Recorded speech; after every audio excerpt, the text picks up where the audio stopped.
Hey, and welcome. Today, we are diving into a topic that, let's be honest, affects pretty much everyone at some point: being alone. But what if we could totally flip the script on that?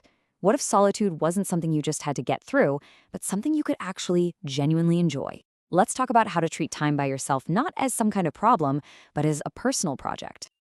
So let's just start right here. How comfortable are you, really, with being alone? I mean, think about it for a second. Grabbing a coffee by yourself, having a quiet weekend. Yeah, that sounds nice. But what about night after night? Does that thought make you just a little antsy? For most of us, there's definitely a limit to how much we love being on our own before we start feeling restless. And what do we do when that restlessness kicks in? Come on, you know the answer. We grab our phones, right? That little moment of silence, it's almost immediately filled. We're scrolling, we're texting, we're doing anything to get a little hit of distraction. We are so wired for constant connection that the second it's gone, we scramble to get it back. But you know what? When distraction is your only move, you are missing out on something pretty powerful.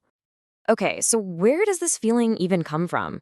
Why does being alone sometimes feel so, well, uncomfortable, maybe even a little bit scary? As it turns out, this is not a new problem. It's not a modern day thing. It's actually primal. It's hardwired into our brains from way back, from a time when our very survival depended on sticking with the group. This really puts it all in perspective, doesn't it? I mean, back in the day, being separated from the tribe literally meant you were vulnerable. You could become lunch for a saber-toothed tiger. But today?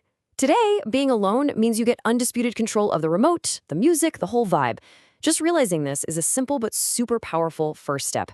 Even if you feel that little pang of discomfort, your actual safety is not at risk. So this brings us to a really important distinction. We tend to use the words alone and lonely like they're the same thing, but they are worlds apart. You see, being alone is a physical state. It just means there aren't other people around. But being lonely? Oh, that's an emotional state. And trust me, understanding this difference is the absolute key to changing your whole relationship with solitude. We have all been here, right? It's that classic Sunday afternoon problem. You've done the chores, you've been productive, the week is winding down, but now there's this void. Your friends are all busy, and that dreaded what now feeling just starts to creep in. That quiet can feel, well, it can feel deafening. I actually remember a friend of mine, Haley, who completely changed how I saw this. For her, those same quiet Sundays weren't a problem she needed to solve. They were an opportunity. It was her time to water her plants, cook something totally new, go for a long walk, whatever it was that brought her joy. Her time alone was freedom, not some kind of punishment. And, adopting that mindset, it's a total game changer. The famous psychoanalyst Carl Jung, he really hit the nail on the head here. He suggested that true loneliness isn't actually about the number of people you have around you. No, it's about something much deeper. It's about not being able to connect and express the things that truly matter to you. And that's the key, isn't it? You can be in a room packed with people and feel incredibly, profoundly lonely if you feel like you can't be your real self. And on the flip side, you can be completely alone and feel deeply connected and fulfilled simply because you're doing things that are important to you. That empty feeling isn't about being single or alone. It's about not being able to express what matters to you with intention. Now, this all builds up to a really powerful realization. We get told this story all the time, that a partner is going to come along and complete us. But the truth is, a partner doesn't complete you. Your purpose does. You see, without your own sense of purpose, you can feel lost and empty, even when you're in a relationship. Check this out. A counselor named David Ricco has this fascinating model for our emotional needs, and he suggests that a romantic partner can only meet about 25% of them.